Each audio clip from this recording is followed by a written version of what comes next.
So just a little introduction, and then I'll let you speak, Mr. Miller. This is the Israeli-Palestinian Confederation simulation. Today, we're not going to have a simulation. We usually have a simulation, but today we have Aaron David Miller, who will speak about the elections that just took place in Israel and how they will affect or how Israel will be able to deal with its issues after this election. My name is Joseph Avasar, and my email is josephavassar@gmail.com. If you wish to send me comments, I would appreciate that, and I will respond to them. Today we have Aaron David Miller, who will be speaking, and I'm making a short introduction, and then we'll go to Mr. Miller. Aaron David Miller is a senior fellow at the Carnegie Endowment for International Peace and a former U.S. State Department Middle East analyst and negotiator in Republicans and Democratic administrations. He's the author of The End of Greatness: Why America Can't and Doesn't Want Another Great President. I've seen him many times on CNN, and I believe he was quoted by the New York Times, LA Times, and also I think Haaretz. Next, on November 27, we will have a simulation with Mordechai Kedar. For those of you who don't know what a simulation is, we are simulating how a common government for the people of Israel and Palestine could make peace. It could be elected, and simultaneously with the Israeli and the Palestinian governments. And we invite different people with different points of view to talk about the common government. The next person would be Mordechai Kedar. Dr. Kedar is received his PhD from Bar-Ilan University in Israel. He was a military intelligence officer for the Israeli, for the IDF, regarding issues of Islam and the Arab countries. He's very popular in Israel. On December 11, we will have a discussion with me about what are our plans for the next year and what are the accomplishments that we have made so far and how we are going to meet our challenges for the next year. So without further ado, I'm going to have Mr. Miller tell us a little bit about his observations of the elections in Israel and how the new Israeli government, in his opinion, is going to meet the challenges that Israel is going to have. So thank you, Mr. Miller. Joseph, thanks for inviting me. A few points before I begin to ground you. I think it's only fair to you. Mr. Miller, is it possible for you to adjust the screen so we see you better rather than, yeah, just so that if you can just move. That's a little better, but okay. Is this okay? Yeah, that's the most important thing. Great.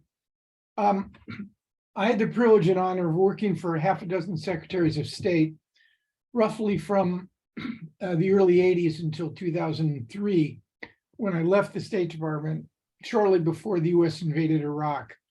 And a number of I would call them ground truths drawn from my 25 years of traveling the negotiator's highway. At least 15 of them spent primarily working on most of the Israeli-Palestinian and Arab-Israeli negotiations that occurred from the mid-'80s until the early aughts. And I think it's only fair to you to identify several of these ground truths so you'll have a better sense of where I'm coming from. you can choose to accept some of my observations, reject them, and we can discuss any number of them. But I think it's important for you to know that I'm really not here to sell you anything. My selling days with respect to American foreign policy are over. I have my views, both with respect to what we did right and what we did wrong. But I've spent the last 20 years in the public conversation, writing, speaking, convening programs. I just sent you, Joseph, an interview I'm doing this week with Tom Friedman on America in the world. I think it might be of some interest to your group.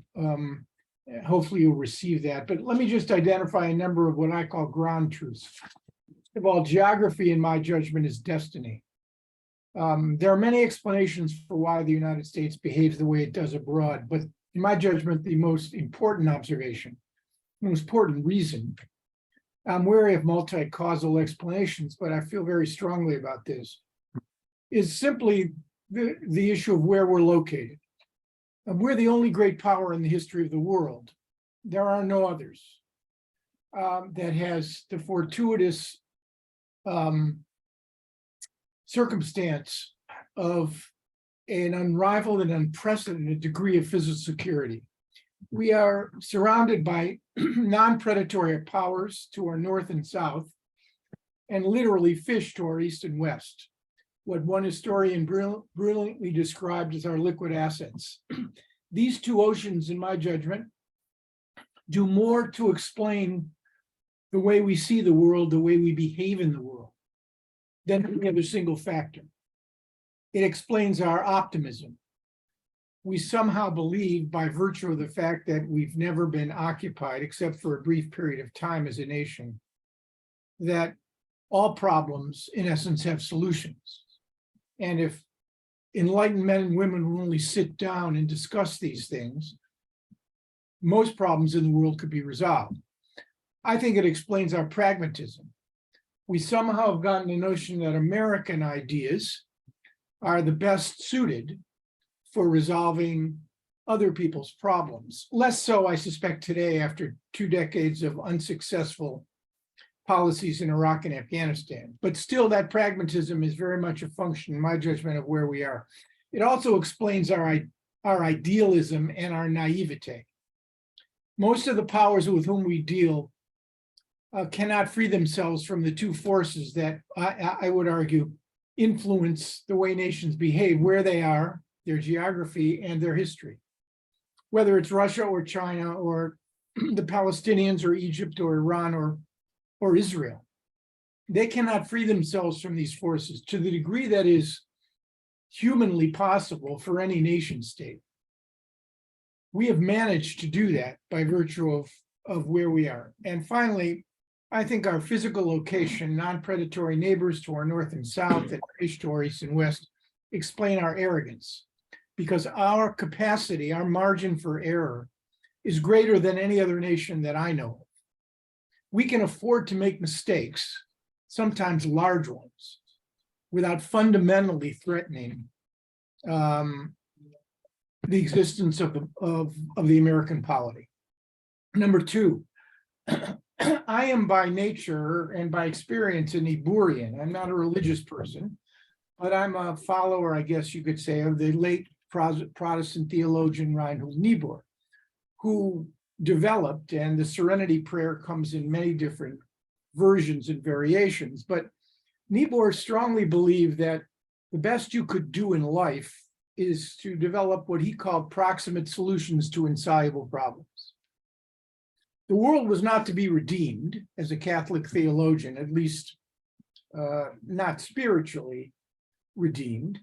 And Niebuhr's notion of the Serenity Prayer, God, give me the serenity to accept the things I cannot change, the courage to change what I can, and the wisdom to know the difference, the wisdom to know the difference between what I must accept and what I cannot change and what I can. In my judgment, as a former negotiator, sadly, we failed more times than we succeeded. That notion is fundamentally important, in my judgment, to understanding how things change, why things change, and ultimately what is possible to be produced, particularly in conflicts between peoples that are driven by religious identity, security, historical trauma, and wounding. Third, with respect to American politics, I worked and voted for Democrats and Republicans.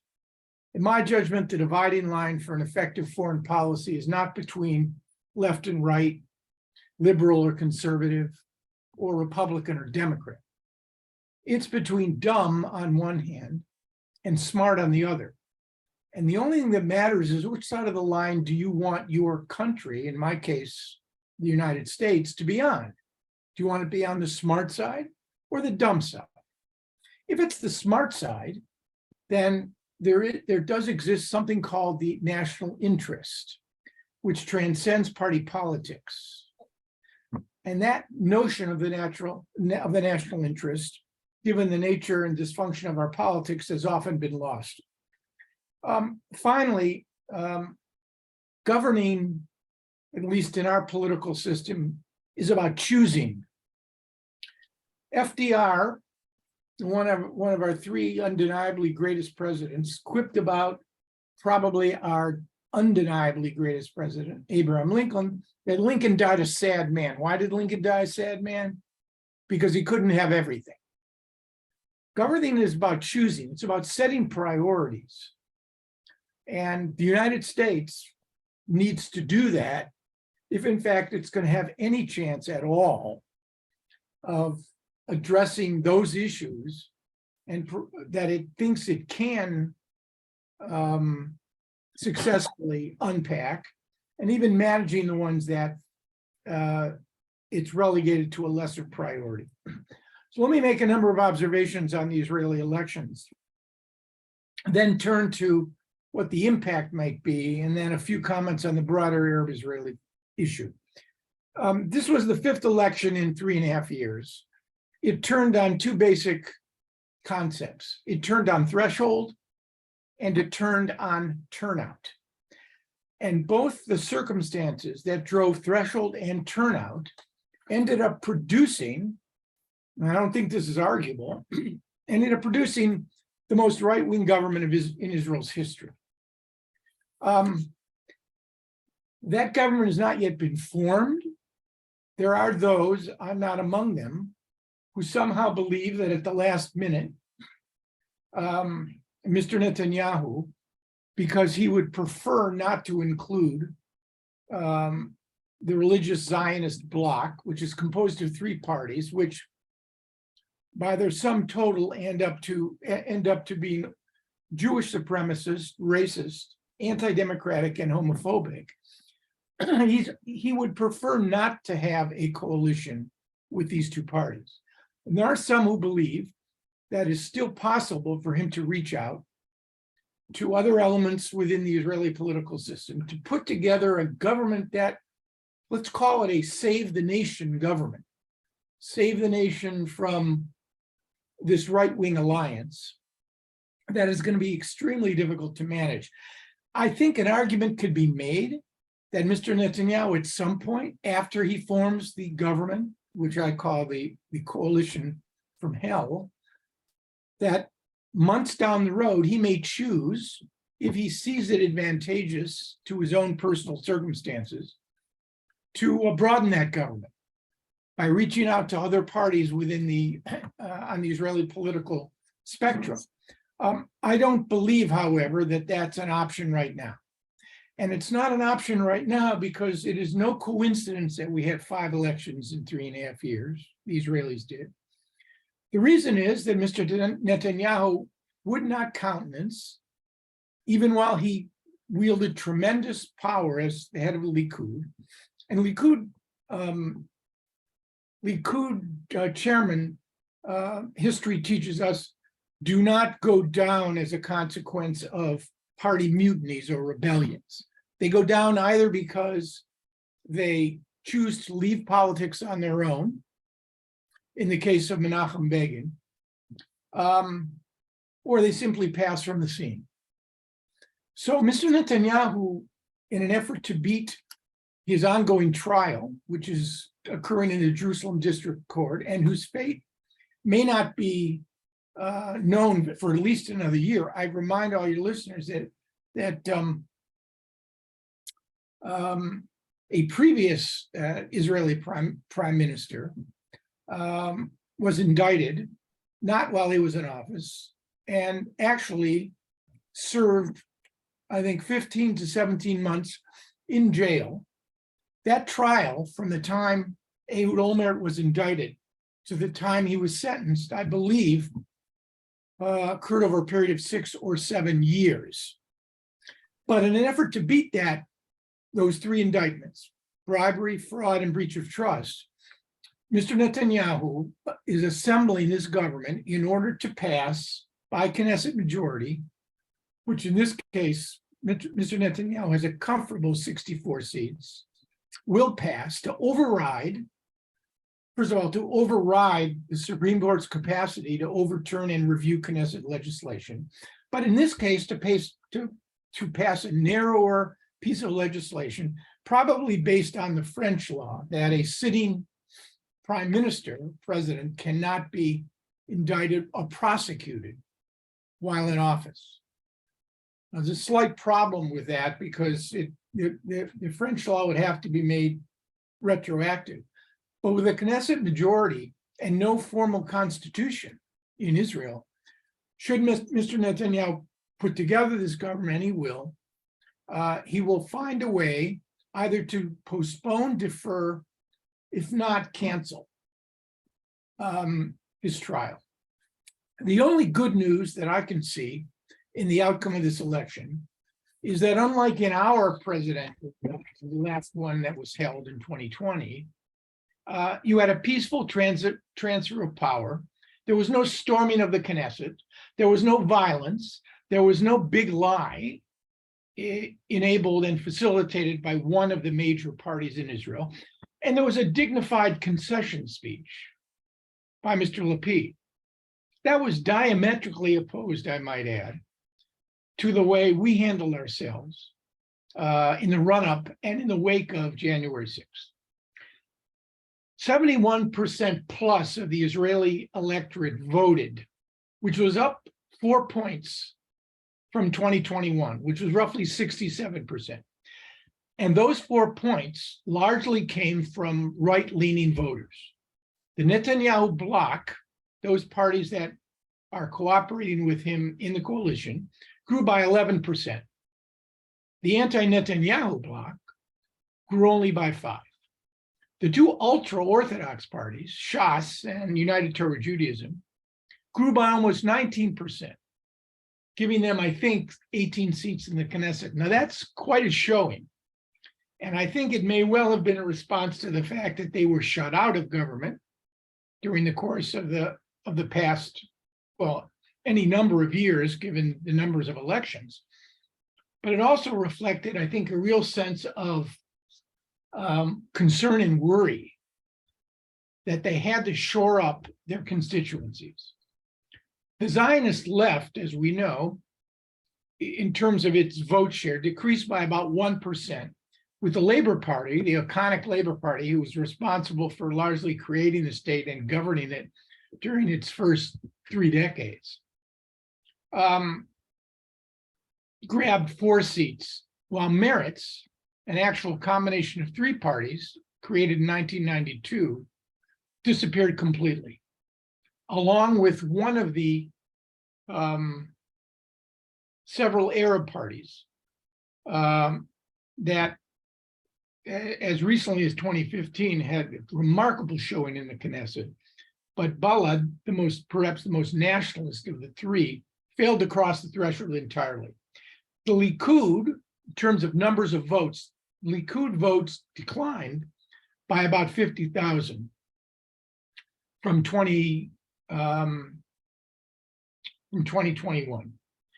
All in all, the anti-Netanyahu bloc wasted about 289,000 votes, which was equivalent to about 7 seats, which explains the difference between a majority that Netanyahu achieved in a very close election. The big story, of course, was the rise of religious Zionism, a block of three parties Mr. Netanyahu midwifed for precisely this reason. 14 seats came from people who had never voted before, some from Likud, some from young secular voters who were enamored by Itamar Ben-Gvir's charisma and his anti-establishment persona, some from young Haredim who didn't listen to their rabbis. It's a remarkable showing, but in a way, even though I think longtime observers of Israeli politics, I'm an observer, but hardly an expert, might not have found altogether surprising. We need to keep in mind that the Israeli electorate has been moving rightward for decades now. And it's safe to say, according to the Israel Democratic Institute's polling, about 64% of the Israeli public would be described by what you and I would call right wing. About 11 to 14% belong to the so-called left, and the rest basically were in the center. So we are now on the cusp of what I would call terra incognita. We've never been here before.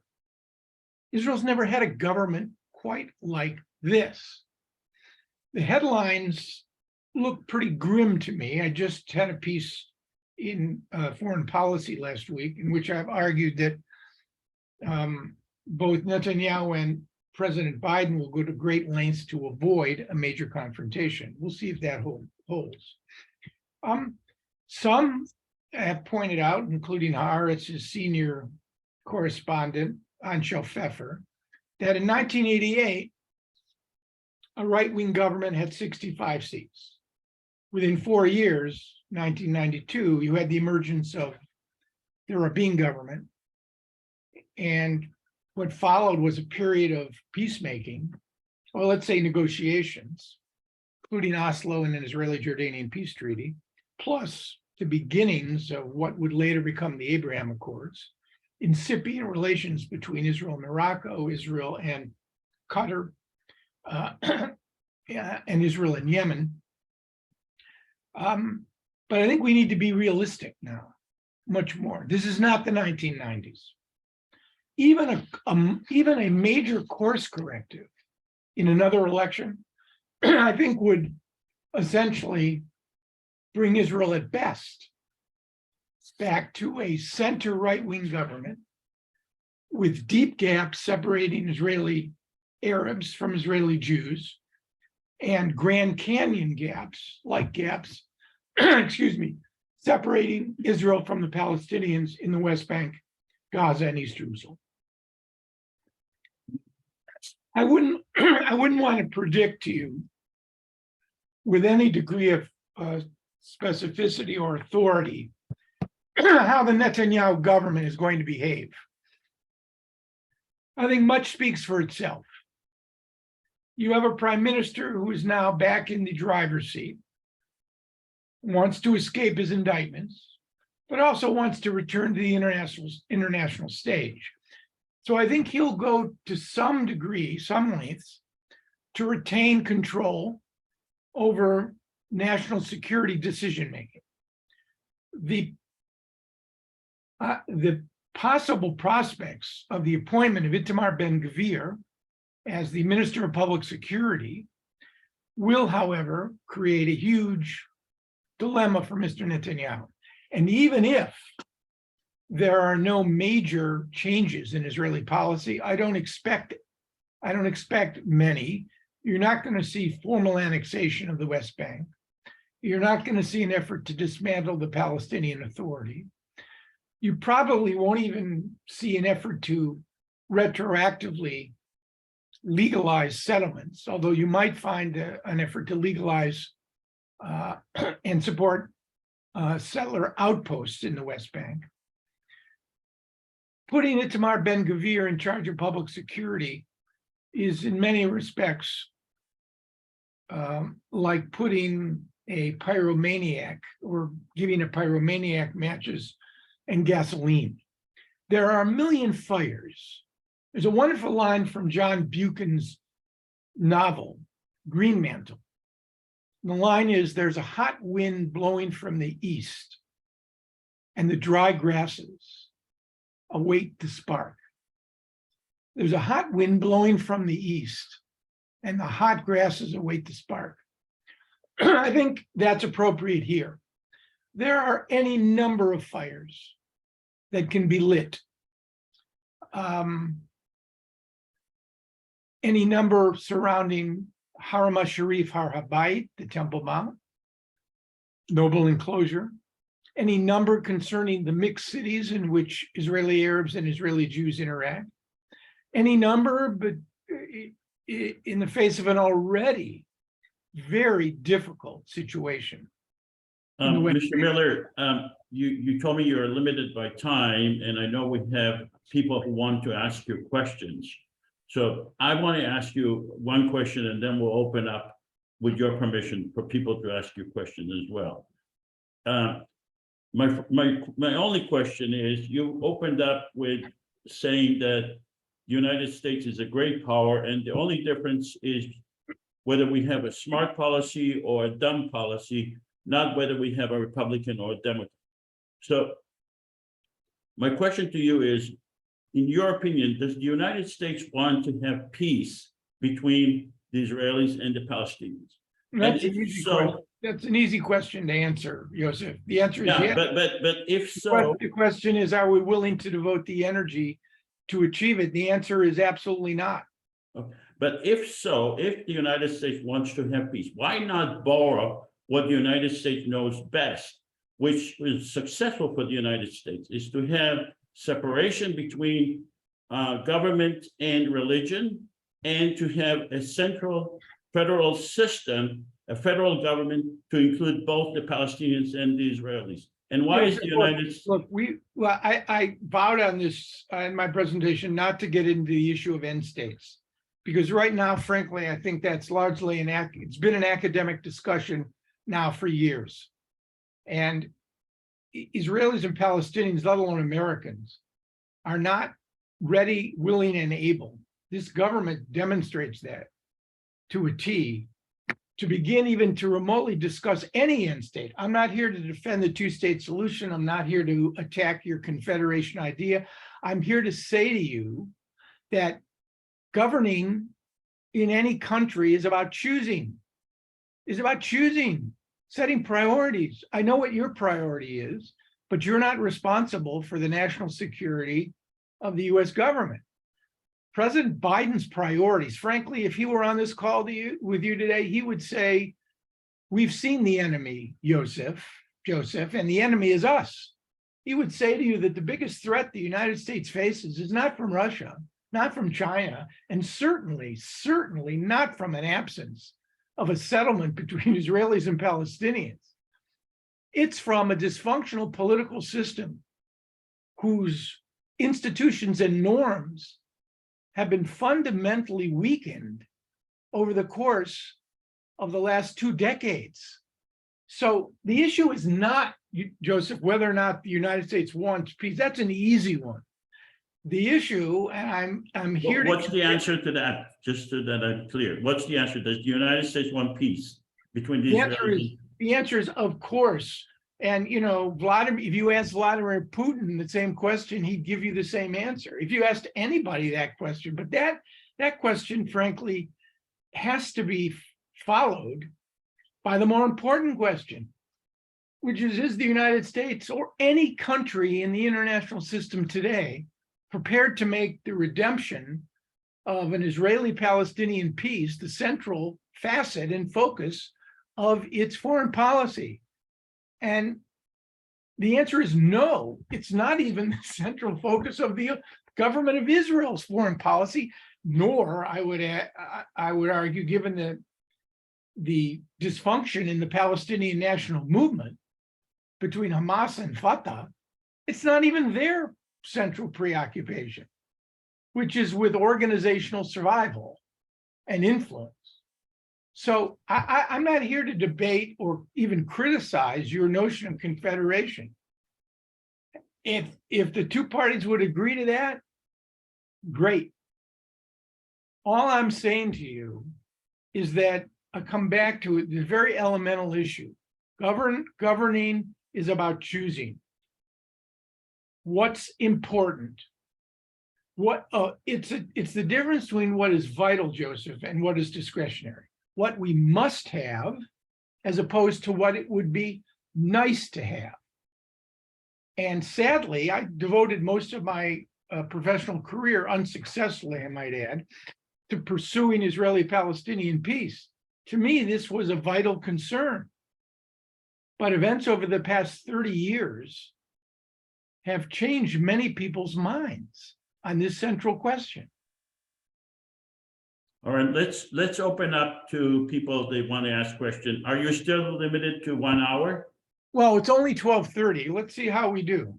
Okay, so if you want to ask question, please raise either your, I prefer you raise your electronic hand because I don't see everyone. So, and I'll set up the order of priority. Okay, Shlomo or be first.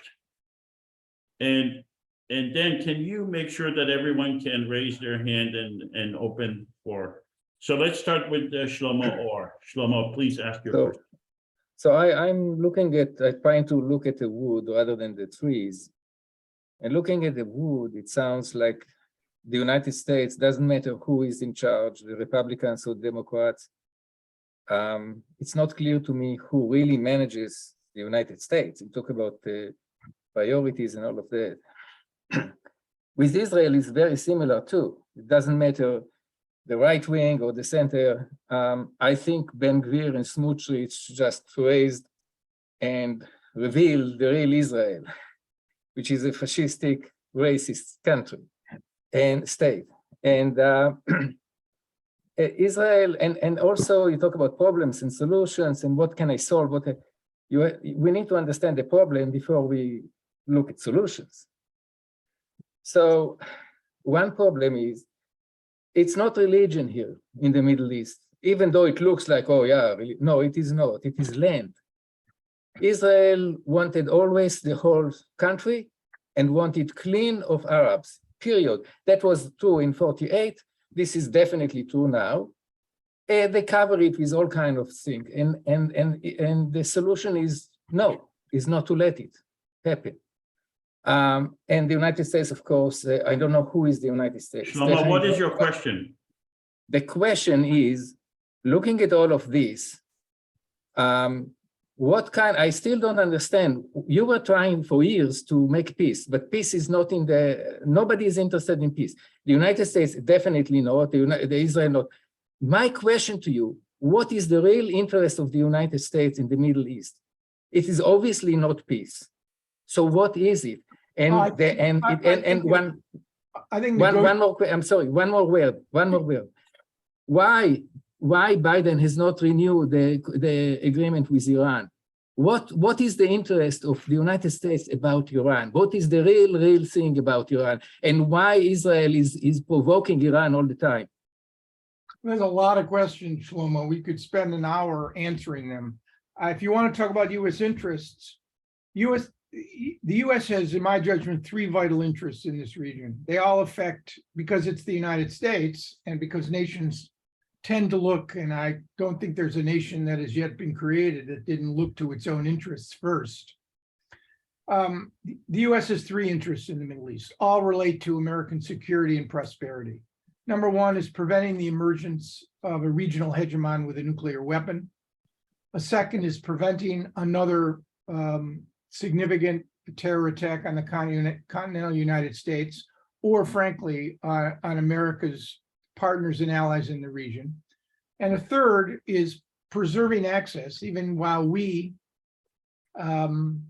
free ourselves from Arab hydrocarbons. We're now importing less Saudi oil than at any time since the 1970s. And I think Saudi's share of our hydrocarbon supplies going to continue to diminish. So, Shlomo, it's nukes, it's terror, and it's oil. I would argue to you that the Arab-Israeli confrontation line of 1948 and the Arab-Israeli confrontation line of 2022 look very different to me. It may not look different to you, but it looks very different to me. Let's just take a quick survey of the landscape, okay? You have a very imperfect, but strategically significant treaty of peace between Israel and Egypt. It is certainly not the kind of peace that we have with Canada, or frankly, even that France has with Germany. And given the destruction that Germany has reaped on France, it's extraordinarily amazing to me that the European Union actually functions and bilateral relations between French and the Germans, lo these many years, work. But Israel and Egypt have a formal treaty of peace. That treaty of peace has survived the murder of the man who initiated it. It survived a year and a half of a fully fledged Hamas government in Cairo. And it has survived numerous, I don't have to identify them for you, numerous crises that could have easily undermined it. In 1994, largely as a consequence of the Oslo Accords, which freed King Hussein from much of responsibility for the Palestinian issue, Israel and Jordan created a peace treaty, which made Israel's longest and arguably least defensible border its most secure. There are three other fronts, obviously. Israel in Syria, and the 90s were dominated by negotiations, which failed in the end.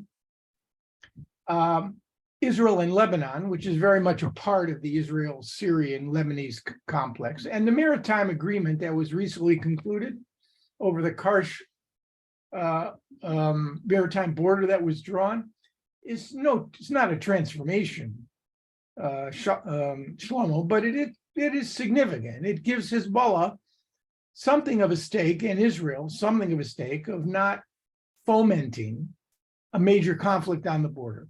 And then, of course, we have Israel's fraught relations with its various Palestinian partners. In addition to that, you've got a series of what I call out-of-conflict zone agreements that we might describe as the Abraham Accords, which has led to an extraordinary demonstration, even surprised me, because they're out-of-conflict zone agreements, because Emiratis and Moroccans and Bahrainis, and at some point Saudis and Israelis aren't killing one another. Progress could have been made and was made much more quickly on those fronts.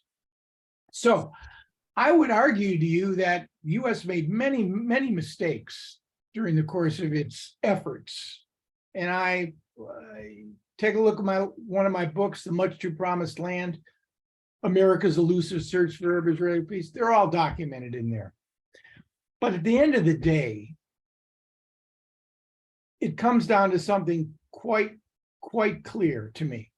There is not a single precedent in the international system for a great power imposing its will on what are essentially smaller ones in a conflict that is driven by competing needs, interests, and justices.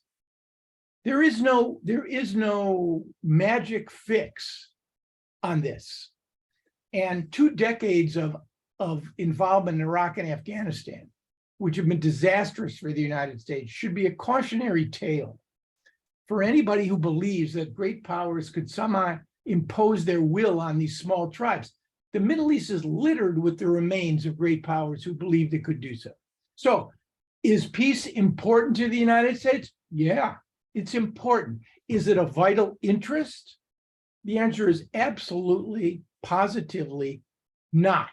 You can accept that, you can not accept it, but it is the way things have played out. And And it seems to me, barring some set of circumstances that I cannot foresee, it will remain a discretionary interest, not a vital interest.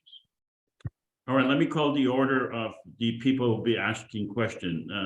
Next will be Dan Tennant Rouse, then Frankie Wilmer, then Jay Johnson, then Olivia Southworth, and then Bishara Libas. Dan, please ask your question. Hi, everyone. Thank you so much for your time, Aaron. I'm actually going to ask you for some advice, if that's okay, as opposed to a question. So basically here on Tuesday in Madrid, Podemos, a left-wing party, is hosting a pro-Palestinian event, which will have various speakers that are either Israelis or Jewish. And I get a newsletter from ACOM, which is a pro-Israeli Spanish-based organization that is extremely pro-Israel. And basically on their newsletter, they've sent something which I find rather childish, to be honest, because they're basically criticizing all of the attendees, accusing them all of being anti-Semitic and, you know, completely on the opposite end of the spectrum. So my question is to you, if you have any advice for me, someone with zero connections on either side, I'm just a humble Joe, any suggestions about how maybe I could try and bring these two sides to some form of dialogue? Because I think it speaks to the wider problem. And this happens in every country, people on both extremes not finding a way to talk to one another. Yeah, there's the only thing I could do is to recommend a very short book called Difficult Conversations. I'm sure you can get it online. Given the specifics of the situation you describe, I can't imagine how you would want to throw yourself in the middle of this. I mean, this is an example of no good deed going unpunished. I think if there are two sides to this argument, then I think the best thing you can do is to not sympathize, but to see to the extent to which you can, through empathy, at least try to understand the positions of both sides and to identify whether or not, and there may not be, any common ground between them. We talk about civility a lot, and civility is often seen as just courteous and respectful sort of politeness. But civility really is more than that. Civility, to me, means when you're in a conversation with someone with whom you fundamentally disagree, your job is not, while your interlocutor is talking, to think about your own talking points to rebut what they are saying. Your job is to see if you can identify anything of value in what your interlocutor is saying, in hopes that you might be able to construct or begin to construct a bridge to basically create some sort of pathway that would enable dialogue. What you're faced with in this situation, I think, is what I would call, or what the psychologists call, black and white thinking, which essentially means that each side has hermetically sealed itself and has created a filter which simply blocks out, or a filter that interprets any incoming piece of data in ways that strengthen the black thinking and alternatively the white thinking. And in that situation, any sort of constructive dialogue, I think, is virtually impossible. It may well be that in this particular situation, there are shades of agreement and disagreement within each camp, which might allow some more, some flexibility in understanding and creating some measure of consensus. But again, on the issue, the Israeli-Palestinian issue, the issue of anti-Semitism, it's tethered to history, it's tethered to trauma, it's tethered to fear and insecurity. It's really hard to unwind this, very hard. But you should be commended, frankly, that you're even willing to expose yourself to this. All right, next we have Frankie Wilmer, then Jay Johnson, Olivia Southward, Bishara Libis, and Israel Aharoni, if that's okay with you, Mr. Miller. Let's Yeah. have Frankie Wilmer. Thank you. That was music to my ears, the civility and empathy link, because that's something I've been working on, as Joseph knows, and really redefining civility as the capacity to empathize. However, I'm only finding that in Israel and Palestine, mostly at the grassroots level. I've interviewed some Knesset members I feel have that capacity or have moved in that direction. But my question to you is, do you think that the occupation, Israeli occupation of the territories of the West Bank, Palestine, etc., will go on indefinitely, or will it end at some point in whatever distant future that is? And if it's not going to end, how does resistance to it figure into Israeli politics? And I just don't see how it won't explode at some point into more violent and open conflict with that resistance. But that's if it doesn't end, if you don't see an end. If you do see an end to it, how will that end come about that eventually undermines the logic of the occupation through whatever violent and nonviolent resistance and reaction to it we continue to see unfold? Right. I mean, it's a very good question. And, you know, Pythia, the Oracle of Delphi, reading the best of goat entrails and coffee grinds could definitely not answer your question. We can't see around corners, and neither could Pythia, the Oracle of Delphi. I would only look at, and there are major differences between South African apartheid, the way it ended, and the Israeli occupation of the West Bank, Gaza, and East Jerusalem. But I do not believe anyone, I put myself at the top of the list, ever believed that apartheid in South Africa would end without you know, there are many imperfections about the current South African polity today and the relations between between and among South Africans. But why did apartheid end the way it did without a major convulsion and bloodbath? Why is it even possible to talk about a South African state in the process of economic and political reform? You get several different explanations. Some would say it was external pressure, that without boycotts and political isolation, the apartheid regime would never have collapsed. I can't rule out external pressure as a factor. But if you were to ask me why the pathway proved to be so extraordinary, it really was because of the impact of humans and their agency on conflict. Marx, not Groucho Marx, the other Marx, writing in the 19th century, said men make history, but rarely as they please. It's the power of human agency, of leadership. It's Mandela and de Klerk. I don't care how much external pressure was placed on South Africa. And frankly, I doubt whether or not you would have been able to summon the kind of external pressure to create a genuine indigenous political movement and reconciliation. But without Mandela and de Klerk, apartheid would have had a very different ending, or it might not have ended at all. So maybe I put too much faith and stock in leadership, but I think leadership is incredibly important.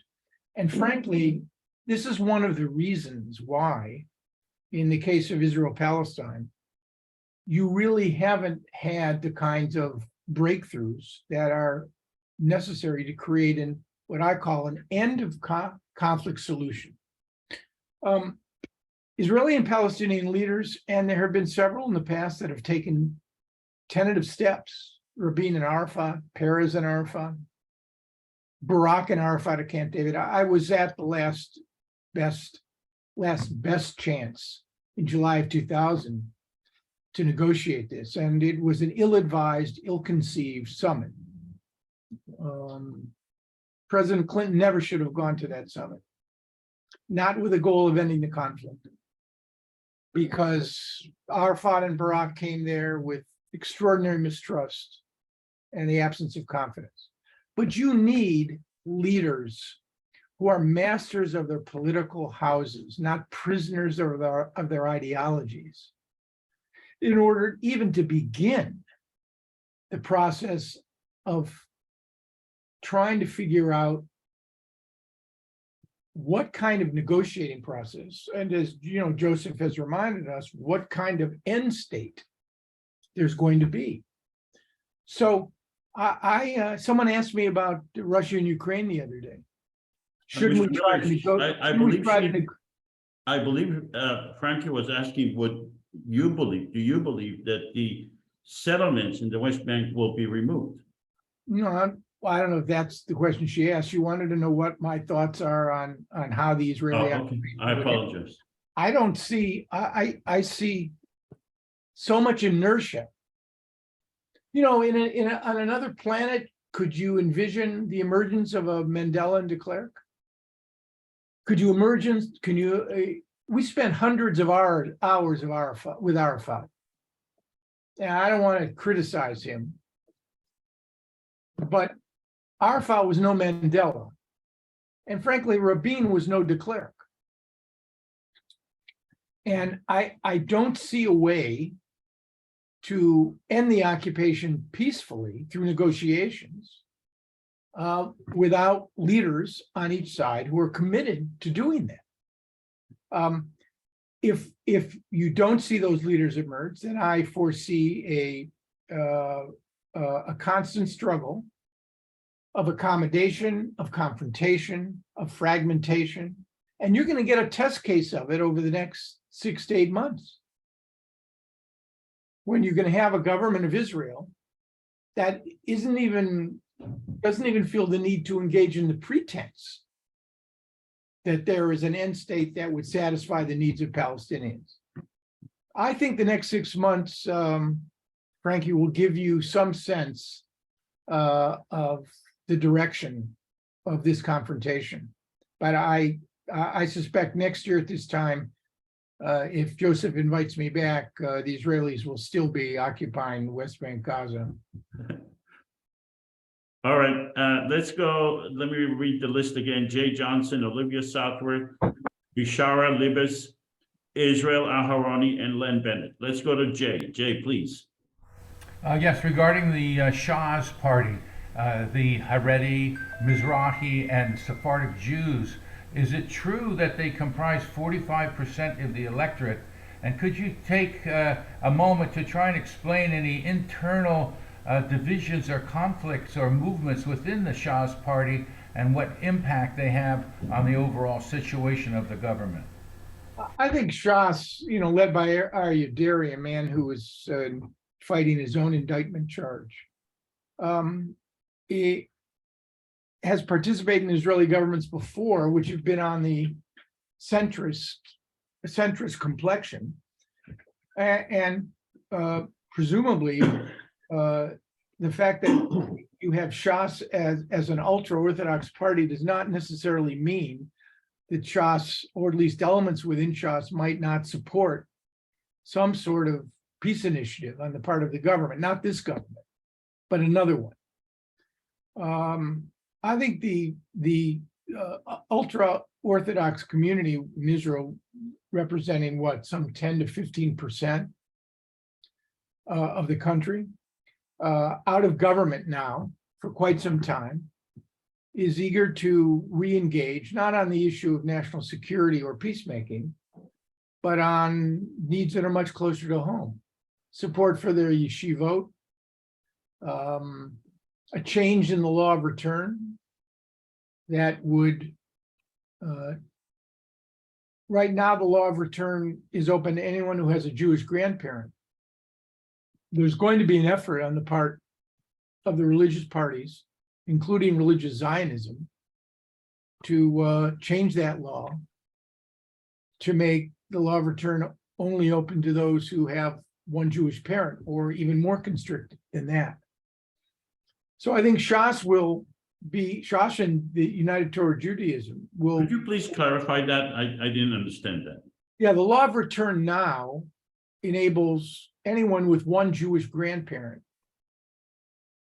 which to many very religious Jews, and definitely applies to Smotrich and Itamar Ben-Gvir, allows thousands of immigrants to Israel for example, from the former Soviet Union that are not what they would consider to be halachically Jewish.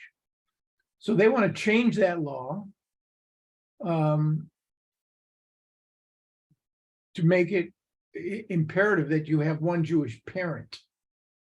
Now, So would that be more restrictive or less restrictive? well, I mean, I think it would be much more restrictive, much more restrictive. I mean, there are probably tens of thousands of former Jews from the Soviet Union who are partly Jewish, but far from what the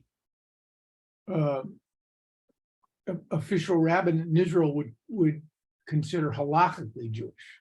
Certainly not converted to Judaism through a formal conversion process. All right, let's go to Olivia. Olivia Southward, please. Yes, can you hear me okay, Joseph? We Am can I- hear am you, I- but I don't see you, but it's okay. Well, hang on. Oh, hang Oh, on. now I see you.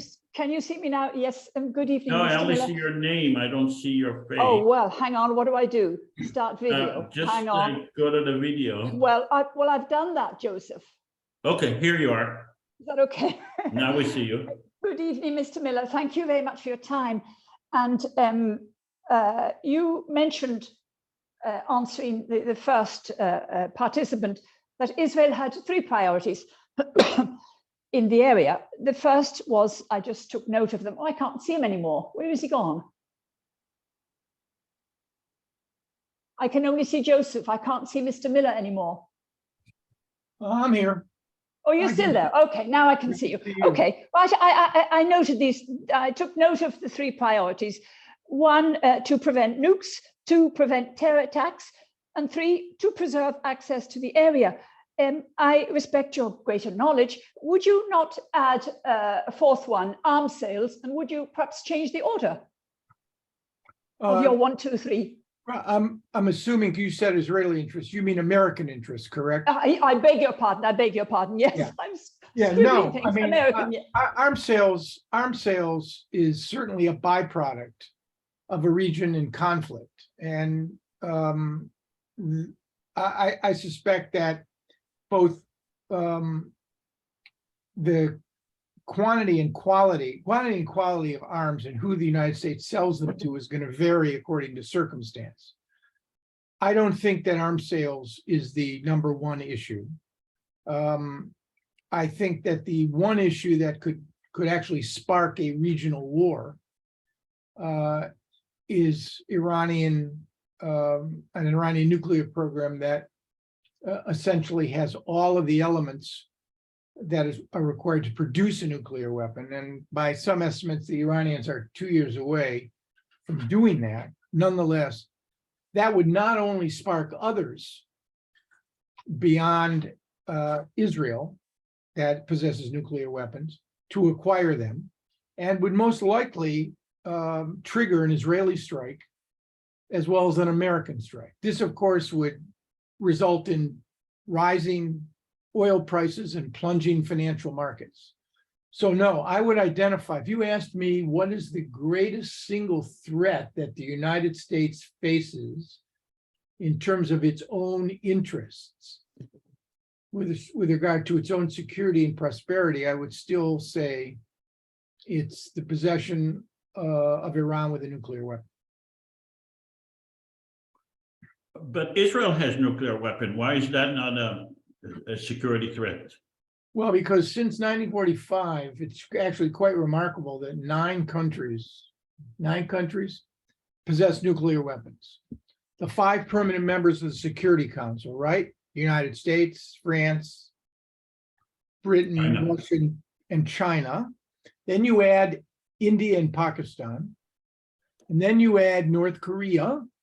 And then you add Israel. Now remember, these 9 countries possess not just the capacity to produce a weapon, they have a nuclear stockpile, even though the Israelis will never acknowledge it publicly. Those 9 nuclear weapon states, I think, are informally sort of divided into those that, again, I'll give you the American perspective. Your perspective may be different. The American perspective, those 9 states, Britain, France, and the United States, Israel, and India are considered to be, what word should I use? Least likely to unilaterally use a nuclear weapon. Russia, that has now changed in the wake of Ukraine. North Korea, Pakistan are considered much less responsible. Pakistan's on the fence here. Iran, Joseph, would clearly, given what you're watching on the streets of Tehran, given the fact that the Iranians execute more humans every year than any country except China, given the fact that Iran represses and oppresses its people and shoots down adolescent girls in the streets, the whole Iran package would put Iran definitely in the not responsible category, right? So would the Israelis use a nuclear weapon in order to expand their ambitions and overthrow other governments? No. Would they use a nuclear weapon if, in fact, it appeared as if the state of Israel was about to be, implausible though it may be, about to be overrun and destroyed? I mean, I think it's such an implausible scenario that I'm not sure it's even, the question's even worth answering. So that nuclear threat, which right now is still on paper, the Iranians probably have enough fissile material to make a couple nuclear weapons in a matter of weeks. What they don't have yet is an actual assembly of a weapon. And that's going to take more time. But I would argue to you that I can't think of another issue in the Middle East that would be as disruptive as that. So what's the rationale for Israel to have the nuclear weapon if the likelihood is non-existence of? Well, using it? only one country in the world has ever used nuclear weapons, and you know what country that is. Right. And what's the rationale for the French to have a nuclear weapon, or the Chinese, or the Russians, or Indians, or Pakistanis? I mean, So this is an amalgamation of irrational states claiming that another country should not have nuclear weapon because it is going to be irrational as well. Well, I think the use of nuclear weapons is clearly irrational. I mean, I'm not happy about the fact that you've got so many, but it is rather remarkable that since 1945, the expansion of the nuclear club really has been quite limited. And the reasons those states, look, if you were sitting in North Korea, Joseph, if you were Kim Jong-un, you'd want a nuclear weapon if you could make it. Correct. If you're sitting in Mumbai. And Iran too. Exactly. Right. And Israel too. That's unfortunately a feature of what I would call our modern problem. All right, let's go to Bishara Libas. And thank you, Mr. Miller, for staying overtime. I know you. No problem, Yusuf. All right, thank you so much. Bishara Libas, yes. As you correctly observe, this is a very complicated, almost some people say impossible problem to resolve. it is also might be a little easier, if not any accessible, to talk about one's country rather than other people's countries. And so I want to ask you about the US policy. The US has presented itself as an honest broker.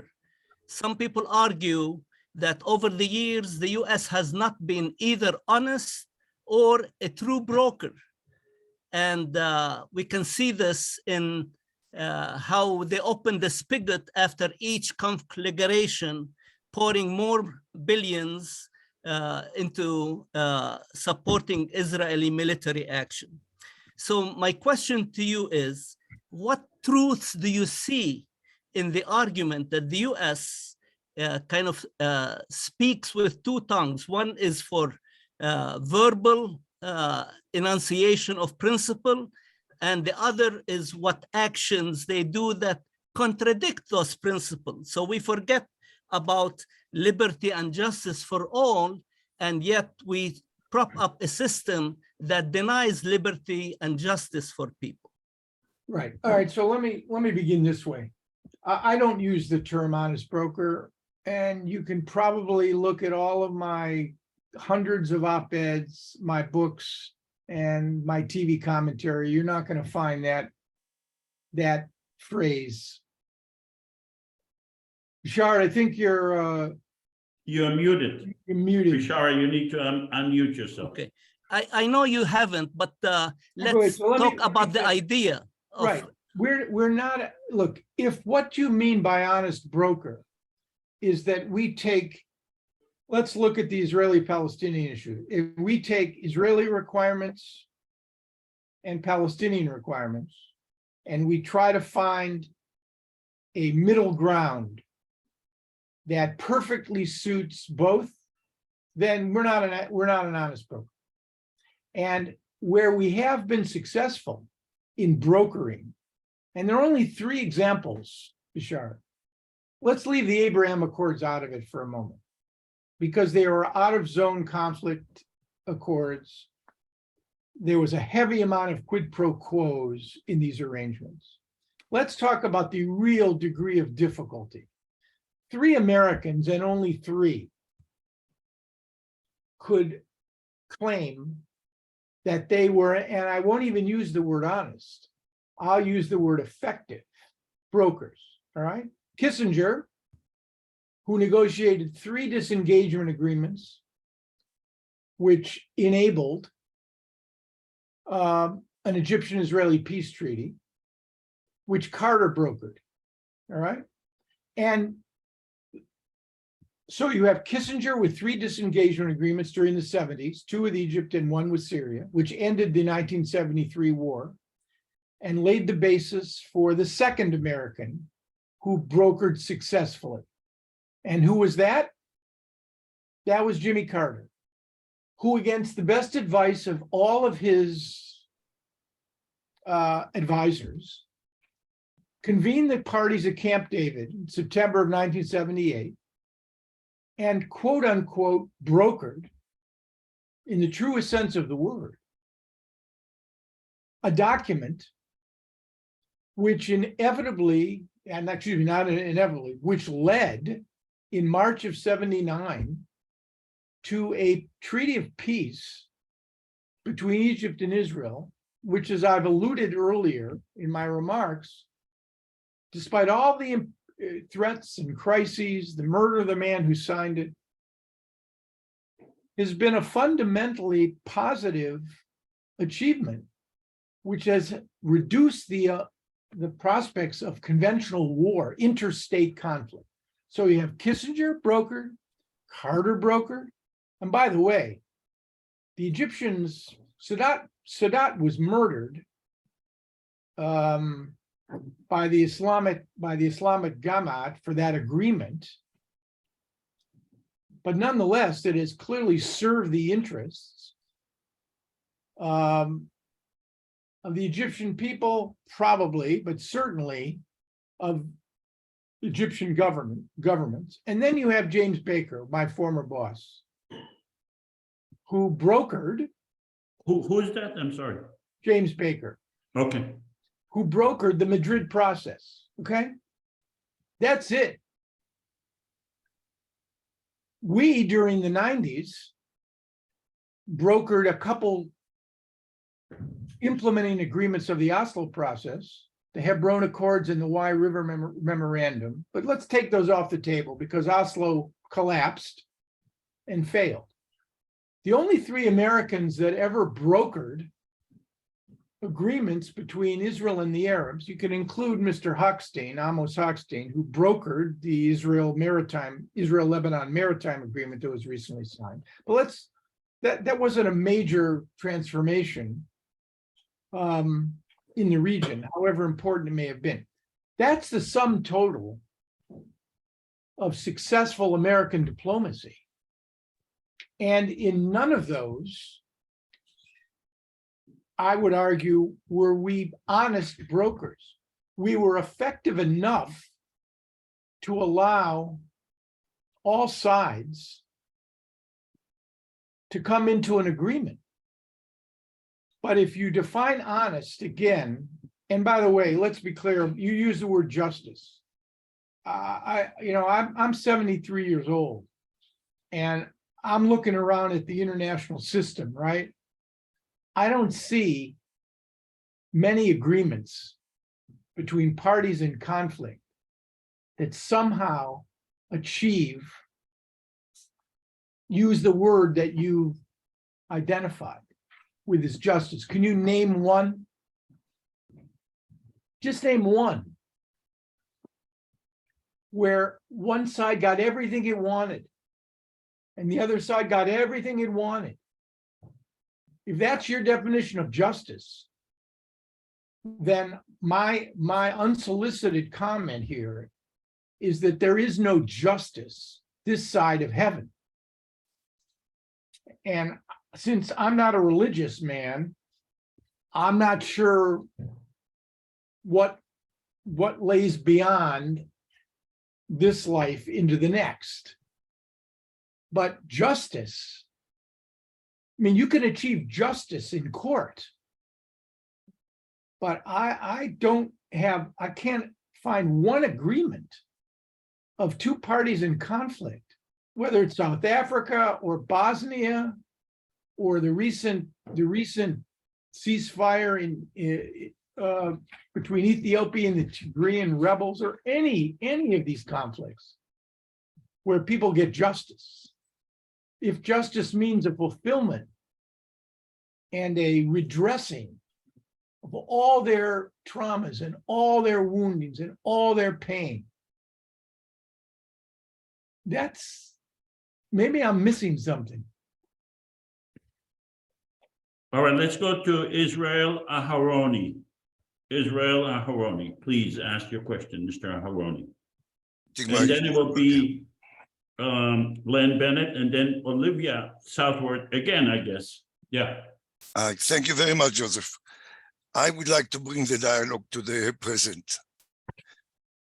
The way I look on it, two things are happening concurrently now, and we haven't even mentioned it.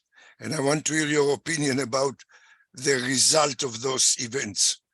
The first thing is that next month, from New York, from United Nations General Assembly, a request will be sent to the International Court of Justice, asking it to rule whether the occupation is temporary or permanent. But parallel to it, and people are not paying attention to it, there is another report on its way to the International Criminal Court. And that's the report that came through the Board of Inquiry set up by the United Nations Human Rights Commission or Council or whatever.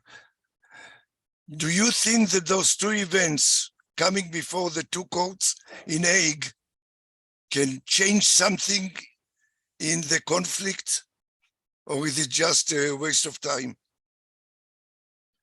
What are these events? The one that is coming next month before the International Court of Justice, asking it to rule whether the occupation is temporary or permanent. And the second? The second one is a report produced last month a few weeks ago by the Board of Inquiry set up by the the United Nations Human Rights Council. And that report that came out was strongly accused Israel of war crimes. Who produced that report? Help me now, David, Aaron. No, Okay.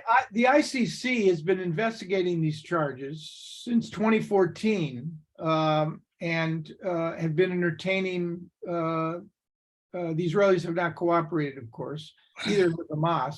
But there is a new report Right. that produced this year. Right.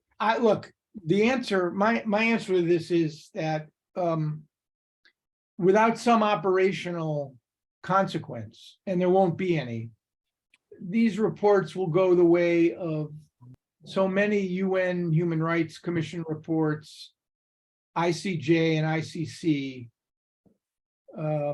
work on these issues. The answer is no. Because in order to have an effective enforcement mechanism, you'd have to get members of the Security Council to agree. And that's not going to happen.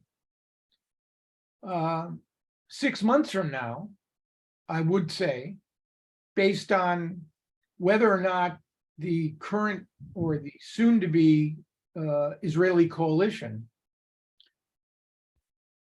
there might be, depending on how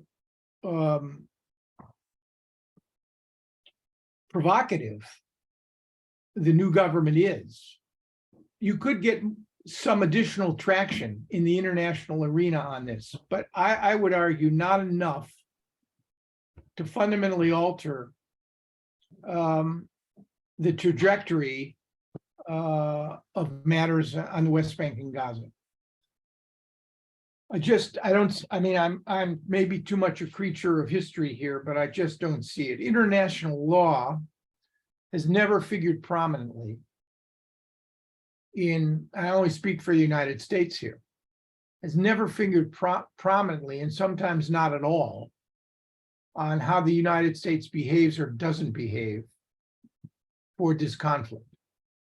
And I don't see any deviation from that.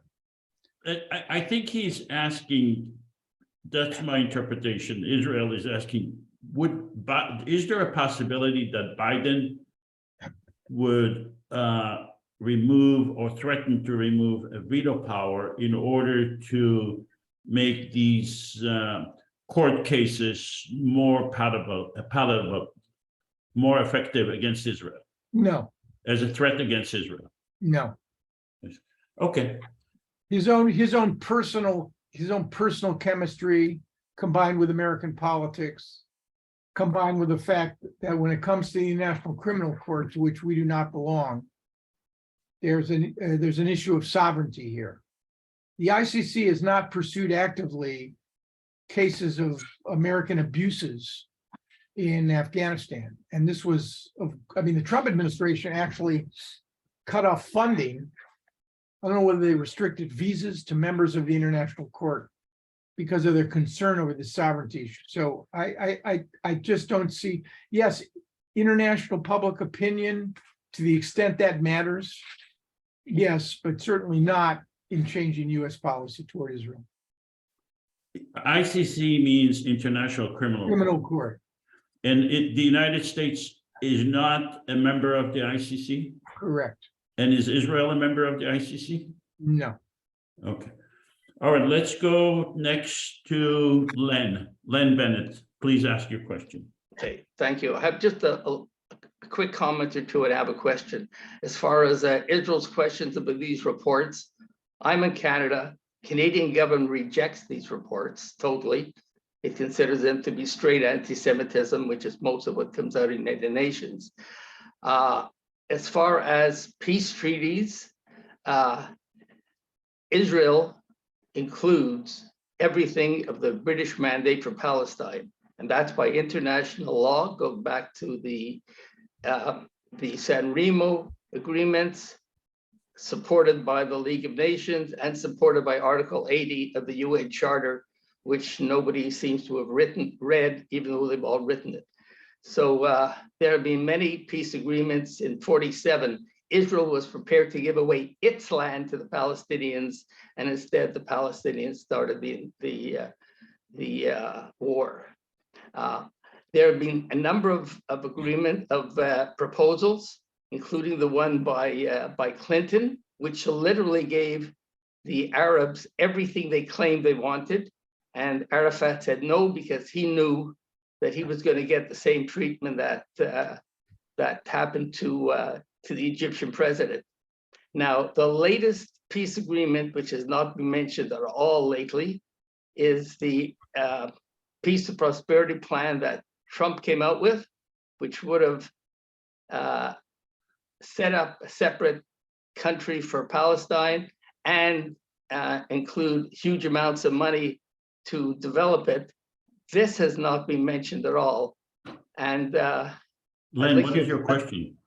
my question is, what do you feel about that one? Plus the other comment that was made earlier about American influence. American influence is not going to solve the Arab-Israeli conflict, or I should say the Palestinian conflict. I think the only people that can solve that problem is the Arab League. And what are the chances of them getting in there?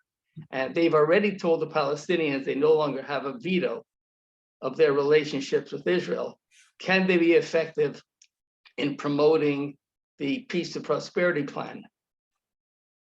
The Arab League? Yeah, just a few brief comments. On Camp David and Clinton's proposals, I was there. I helped craft Clinton's proposals, and some of them were based on Barack's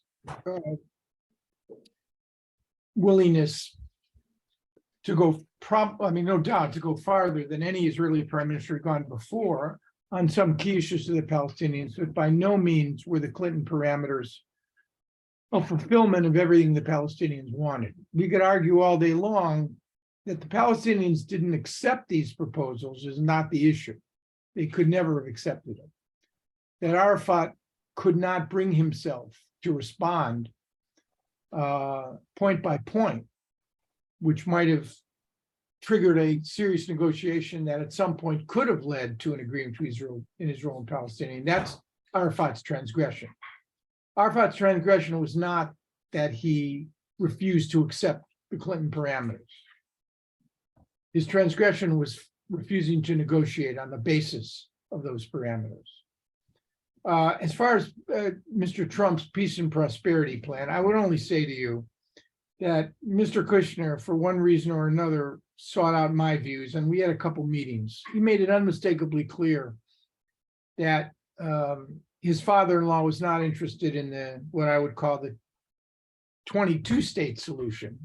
That is an Israeli-Palestinian deal that would have enabled the members of the Arab League, all of them, to recognize the state of Israel. He was interested in Israel's relations primarily with the Gulf states, the Emiratis and the Saudis. The Palestinian issue was never a priority for the Trump administration. That was revealed in any number of their actions, including the so-called Peace for Prosperity Plan, which frankly would have met none of Palestinian needs and requirements in a negotiation, not on Jerusalem, not on the issue of how much territory, not on the issue of refugees. It was frankly DOA, dead on arrival. And while the Trump administration deserves enormous credit for focusing and brokering the Abraham Accords, which have proven quite remarkable, actually, they do not deserve credit for their actions and behavior with respect to the Palestinians. I think they only made a bad situation worse. As far as the Arab League is concerned, they can't, under any circumstances, be a honest or dishonest broker of any kind. All right, let's go to Olivia. Did you want to ask another question? I've got time, Joseph. So almost Okay. 1:30. Yes. For well- one or two more questions. Okay, Well, it Olivia was a will ask comment. the last question. Yes, well, it was a comment following my last question, but you muted me, so I couldn't. So I was talking about financial aid from the US and arms sales. Now, you did mention, Mr. Miller, that the US is in favor of peace. Yes, they would love peace. Well, my question's so simple. I'm stuck in Europe here, just peeping in on Israel. Why don't, if that's what they want, if they want peace, why don't they condition their financial aid and their arms sales and stipulate a few things? Yes, we'll take part in arms. Yes, we'll sell you arms. Yes, we'll give you 3.8 billion. And yes, we'll do this and that, but only if you start respecting Palestinian human rights. If you stop shooting Palestinians, if you stop occupying them, if you stop brutalizing them, etc., etc., etc., etc. Shlomo would add the etceteras. He's in Right. Jerusalem. I Thank would you make very two- much. I would make two comments. Peace agreements are often accompanied by an infusion of military assistance. That was true in the Israeli-Egyptian peace treaty. It was true in the Israeli-Jordanian peace treaty. And it was even true in Mr. Kushner's efforts to broker the Abraham Accords, where the UAE, the Emiratis, were promised F-35. So peace and security are two halves of the same coin. There is legislation sanctioned by Congress which restricts arms sales to countries that abuse human rights. There's no question about that. It's on the books. Well, why don't they respect But it? it's not, but I think you know if you're answering the question genuinely because you don't know the answer, I would respond to you that along with not being an honest broker when it comes to the Arab-Israeli negotiations, we have a different kind of relationship with the state of Israel, which separates it and insulates it from much of the actions that you would like to see us take. Yes, That's I driven, understand that- that. Yes. that's driven in large part by Israel's, well, within the Green Line, Israel's democratic character, and it's driven by domestic politics in the United States. No Congress that I've ever seen, and not one that is certainly coming, in which the Republicans will control the majority, at least of the House, not the Senate, which they've lost, is going to agree to attach those kinds of requirements to arms sales to Israel. It's a political reality. You may object to it morally or ethically, and I can understand why. But it is a political reality. Fighting with Israel for an American president is an occupational hazard. Kissinger, Carter, and Baker, Nixon, Carter, and Bush 41 all fought with the Israelis because in fighting with them, they managed to achieve something. But no American president is going to fight with the Israelis on a matter of Yes. principle.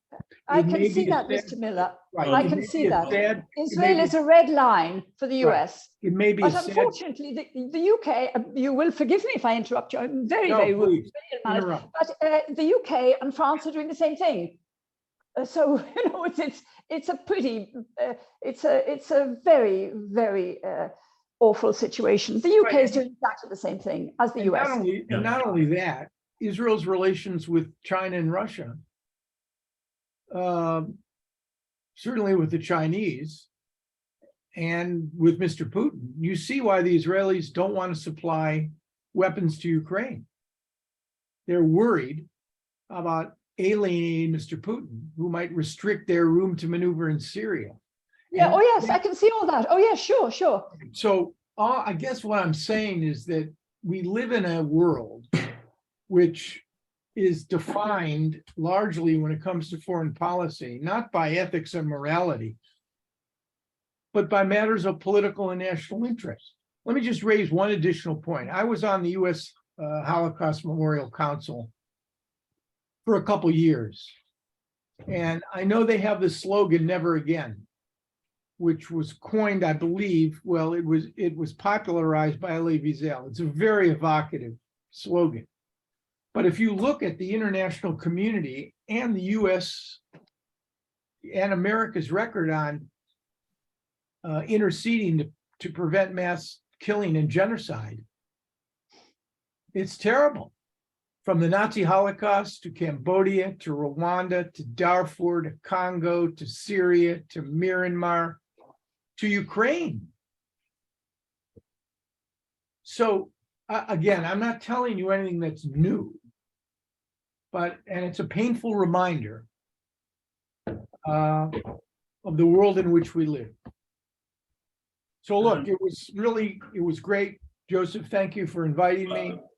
Sure. We have two more questions. Are you able to take them? If they're short, then I really got to go. Okay, so let's go quick to Samir Twair. He didn't ask before. And then if you allow us one more question by Israel Aharoni. Okay, let's go to Samir. Samir, please. Okay, hi. Short question. Hi, Samir. How are you? All right, thank you very much. I don't have really a question. I just have a comment. And my comment is like you, our speaker, Mr. Aaron, and everybody else talking about Israel and discussing Israel and peace and justice as if Israel is a normal society. And in reality, Israel is abnormal society. It is insane society. It is sick society. It is damaged society. It is hopeless society. And if Israel, a normal society, it could have solved this whole conflict 55 years ago. All right. By applying UN Security Council 242338. That's it. If they did that, that's the end of the story, end of conflict, and eventually peace will come. Peace and justice will come when you are dealing with normal society. All right, Not Samir, let's go to Israel because he's limited. Israel, can you ask your question? Very quickly. After the midterm election, Biden seems to be constricted now in internal affairs. He probably will have more time for foreign affairs. So my question is very quickly, the International Court of Justice, if it comes down and rules that the occupation is permanent, in other words, Israel expropriated the West Bank, what will be the United States position in the Security Council? I don't think this is going to change anything. And what about Israel? Okay. And what about Samir's comment that Israel is an abnormal society? Well, first of all, I mean, that's quite a generalization to take 9.3 million people, including 20% of the population that are Palestinian citizens of Israel or Israeli Arabs, however they want to define themselves. To call them damaged, sick, abnormal. I mean, frankly, that's an unjustified, uncalled for generalization. In my judgment, that reflects precisely the kinds of problems we have with trying to generate some measure of understanding. So I just don't agree. Okay, Mr. Miller, I know you're limited by time. You are very open and candid with us, and I'm very, very appreciative of your time and your openness. You are free to go. I'll see if some other people want to ask questions, and talk about what you presented for another few minutes. But you are free to go, and hopefully you'll come and participate one more time with us. That'd be fine, Joseph. Thank you, Mr. Miller. Thanks everybody for listening. Okay, Bye-bye. thank you so much. Bye-bye. All right, does anyone have any comments you want to share or questions to ask of each other, of me? what was my reaction to Mr. Miller comments and things of that nature? Len, go ahead. Len, please unmute yourself. I thought I did. Yeah, Olivia was talking about Israeli human rights against Palestinians. I would ask Olivia, how about the Palestinian Authority paying terrorists to murder Jews in the pay to slay program? Do you think that respect Israel's human rights? Olivia? I'm in favor of human rights for everybody. Yeah, For well, you everybody.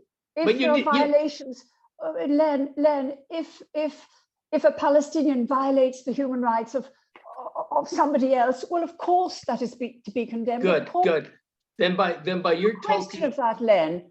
Then the Biden administration should not be funding the PA and UNRWA right now because they pay terrorists to kill Jews. I see. That's your point of view. Yeah, I understand what you say, but when there are victims, Len, for me as an outsider, I mourn a victim. I mourn the victims. Whether they belong to this community or that, they are young people who are usually young people who are losing their lives. That for me is tragic. I support human rights for Jewish people, for Buddhists, for Palestinians, for Christians, for human beings, Len. Good. Of course I do. Of course I do. Believe you me. Let's go to Sean. Sean, I apologize. But sorry, I wanted to comment on. Can I just? There was something that Samir said. Can I just comment on what Samir said? Yeah. I think Samir was probably, well, he can correct me if I'm right. I think what he was saying, or I would summarize it by saying that Israel is structurally violent, and that the Israelis themselves have got to free themselves from the violence of those that are perpetrating violence, like in all of these conflicts. I don't know if you get what I'm trying to say, Samir. It is a structurally violent country. And those that are, have to take part in all these wars, they too are suffering. I try to see both sides. Do you understand what I'm saying, Samir?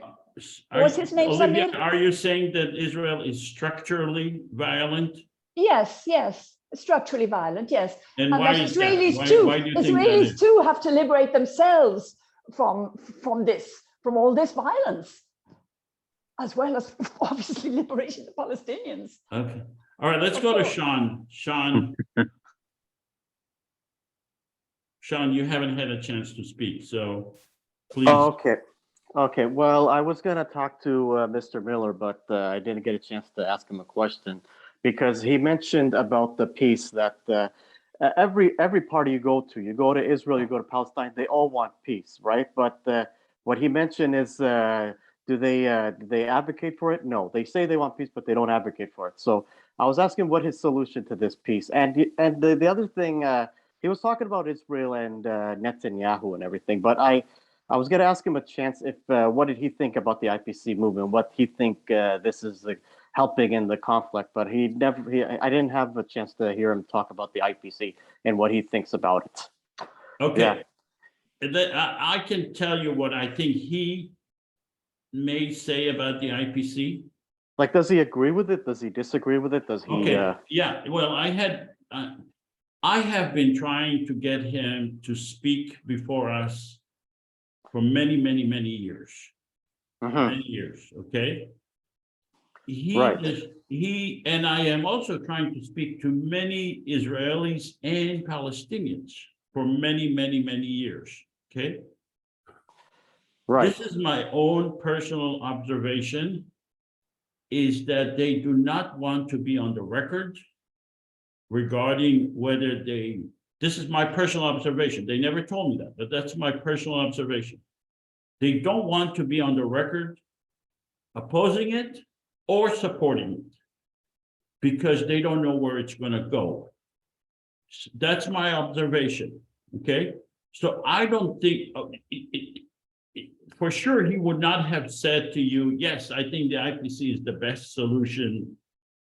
He would not have said that, because I know that. I know that for a fact. But I know that many Israelis, many Palestinians, many pro-Israeli, pro-Palestinians, some are participated here today, in my opinion, do not want to be on the record. Because they understand that this is a possibility. They understand they don't have a way to intellectually refute it, and they don't want to be on the record opposing it or supporting it. So you That's my think it's opinion. you think it's going to hurt the reputation? I think they think that it may blow up in their face if it becomes a reality. They don't want to be confronted with the possibility that they have shown lack of vision.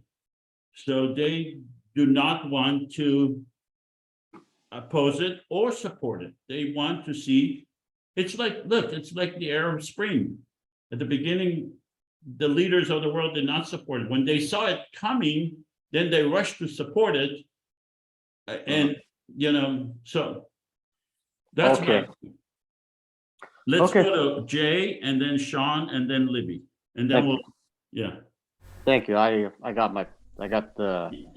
You got a better response. Yes. Okay. This All question right, to Joseph, to you and to anyone else on the meeting today, and that is the reaction or lack thereof of the Palestinian Authority towards the elections in Israel. Has anyone heard any statements or attitudes that have resulted from the Palestinian Authority officially and or the Palestinian groups individually as to how they're reacting to this election? If I was there and I was on the West Bank and I was a Palestinian, I would be questioning my weapons, what size bullets I should be buying, what kind of guns I should have, and where the roadblocks should go. It's a very threatening environment. What reactions have you heard? I am not a good source to tell you. I didn't follow the Palestinian reaction to this government. They may be waiting to see what's happening, because I am not sure that this is the ultimate government. The government has not been formed. There could be a different government. I don't think Netanyahu wants to be in bed with Ben-Gvir and Smotrich and to have a totally right-wing party, because they may have to, to prove their theory that the problem for not having peace is that it wasn't right-wing enough. And they don't want to be in a position that they need to prove that. Well, I think there's people planning the next intifada. I think there's efforts of rising tensions and great nervousness, and these nighttime raids that the IDF is running in the West Bank almost every night, grabbing people in their houses, on and on. It's getting worse and worse. Yeah, it is. But it's been getting worse and worse even with the last government. In my opinion, there is no left or right governments in Israel. They are all Zionist governments that are the same thing. It's just that one puts lipstick on his lips and the other does not, but they are both the same thing. Okay, let's go to Libby and then Len, and then we'll conclude. I'd like to throw something a little different in the pot here, and I try to do this from time to time, just to say that in the big picture, we're living in a very, very violent world. And my understanding is that the United States of America is the most violent country in the world in terms of where we live, the arms we sell and provide to others, our own use of guns and weapons, the numbers of people who are murdered every day on our own streets, the polarization between peoples and societies in America. We have turn to resolve our differences with violence. And I think if we want to resolve issues, not only in our own country, we need to start here with ourselves, but globally as well. We need to begin to model new ways of communicating, relating, openness, to understand that we're all living together on one very finite planet that is being threatened with overuse, climate crisis. There are so many issues that make us interrelated, interconnected, and interdependent. And if we don't get our crap together as a human species, we are going to take the whole living system down with us. And I appreciated Dan, who is asking the question about how to bring people together and to begin to see each other as human and equal. If we don't do that, we're all doomed. And I know that sounds very negative, but if you look at the big picture and see the direction that we're headed in with what Miller talked about, the threat of nuclear weapons, who has it, who doesn't, it's a whole way of thinking that is going to take us down. It's not what is needed. A group like this who's interested in human relationships and a better world, we could model something new and different. We must. That's my thought for the day. I agree. Very well said, Libby. I really appreciate that. Let's go to John, and then Bishara, Libas, and then Len again. Hi. John Mitchell. Yeah, I'd like to ask Len a question. Len, I just wondered what you would think. John, we don't see your face. Is it possible that we see who you are? Yeah. Okay, hold on. It's always nicer. Oh, yeah. Okay. So you're a handsome guy. Yeah, you don't need to hide your face. Yeah, I'd like to ask Len Bennett a question. Len, just imagine that one of Israel's neighbors invaded Israel and forced 60% of the population from their land and their homes. What do you think Israel should do? I don't understand the question. Could you explain the question, please? Yeah, imagine that one of Israel's neighbors invaded Israel and forced 60% of the population from their land and their homes. What do you think Israel should do in return? If another country invaded Israel and forced 60% of its population, are you implying that there will be terrorists as well? Well, obviously, Len believes that any legitimate resistance to an illegal occupation is terroristic. I'm just wondering what Israel would do in response to an invasion in their country, forcing 60% of the population from their land. What would Israel do? Well, I'll tell you what Israel. Len, would Israel fight back? Because that's just what the Palestinians are doing.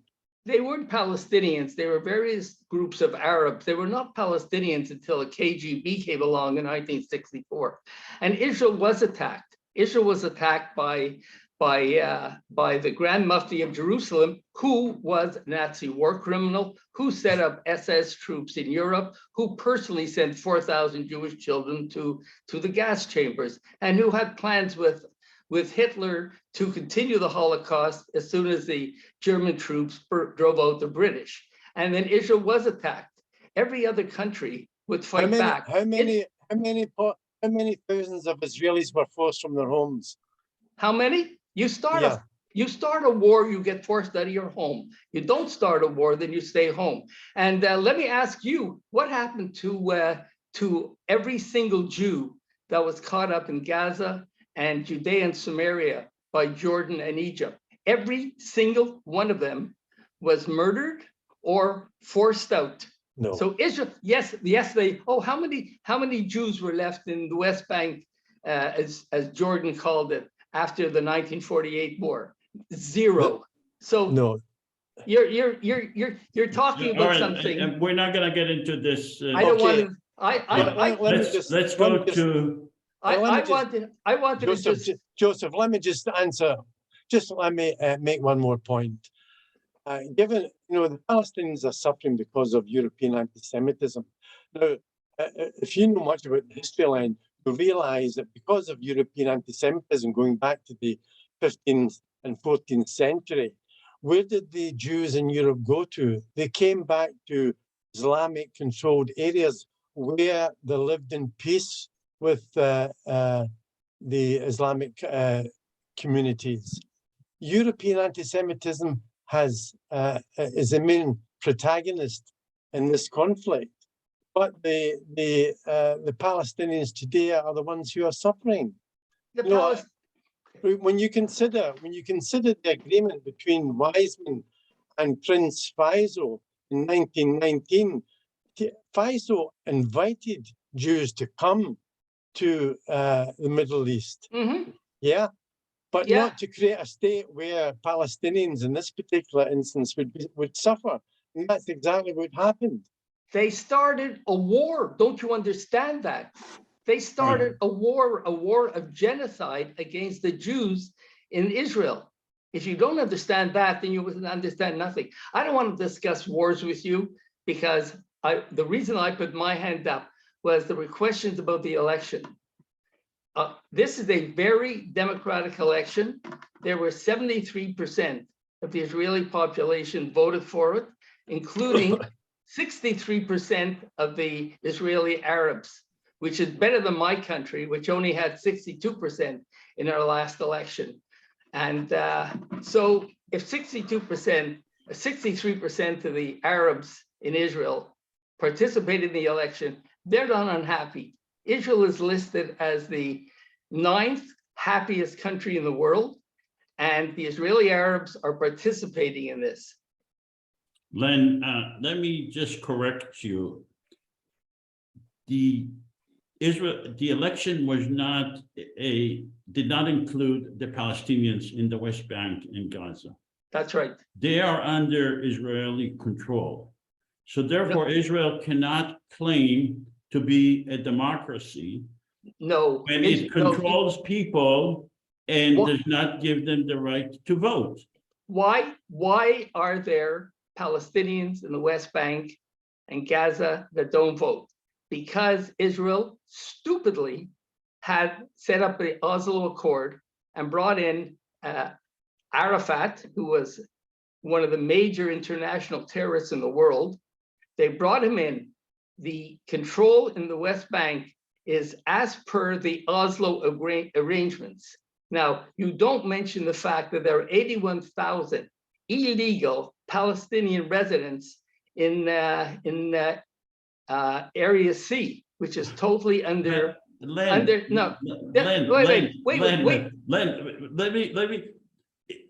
Well, good. Then let's Oslo Accord happened. Yeah.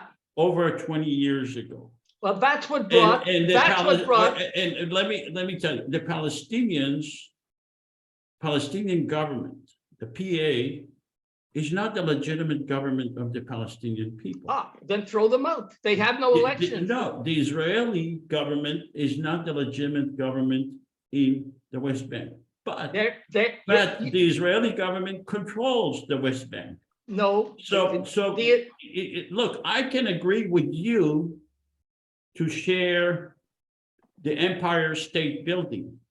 It doesn't make it a legitimate agreement because neither one of us have authority over the Empire State Building.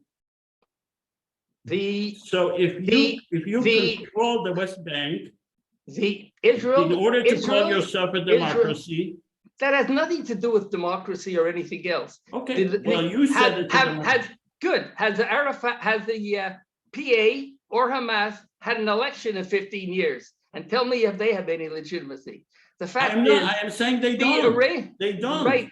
Right. They don't have legitimacy. The arrangements for security and control in the West Bank were the arrangements set up by Arafat and Israel. These are two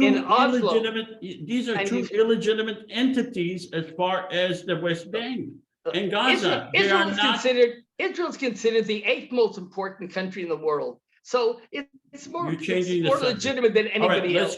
let's go to Bishara and then we'll conclude. Bishara. Unmute. Yes, I just want to comment on what Samir and I'm sorry, Olivia has said. Samir used some strong words to characterize Israel.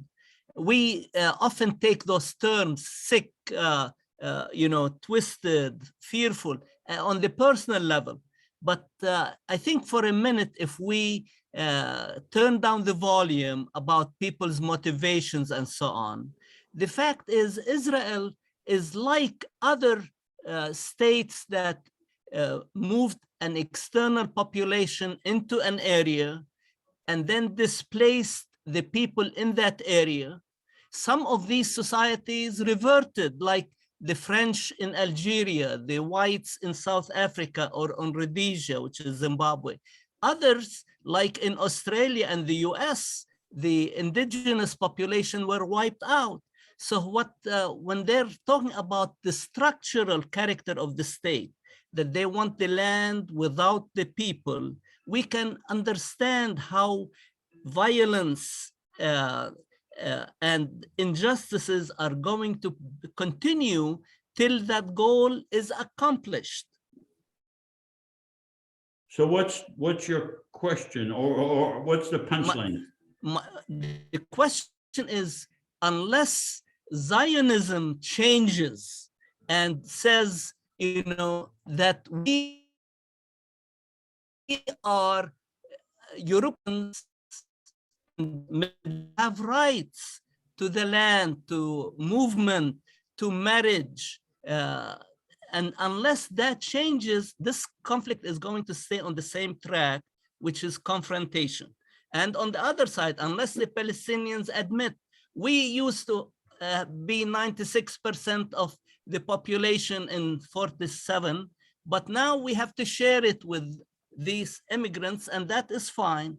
That puts the conflict on a different track of resolution. I understand perfectly what you're saying. I understand perfectly. Bishara, let me reply to you. I don't think that the Israeli government or the Palestinian governments are able to do that.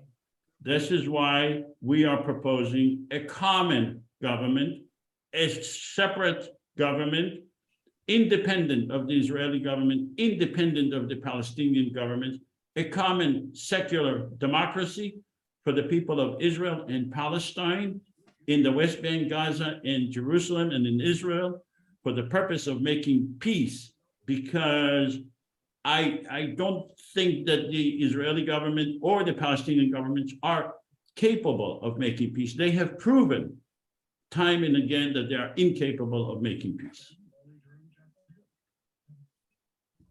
All right.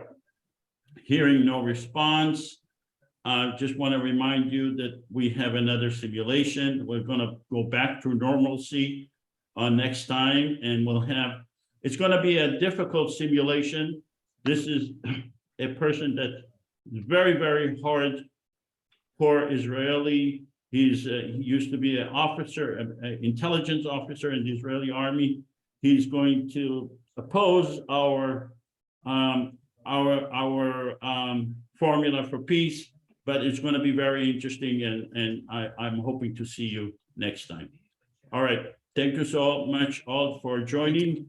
I just wanted to say one thing, that the majority of Israel's population are Middle Easterners. They are not white. I'm sorry? They're not what? White. Most of them are Middle Easterners. Yeah. All right. Okay. Thank you all so much, and we'll see you next time.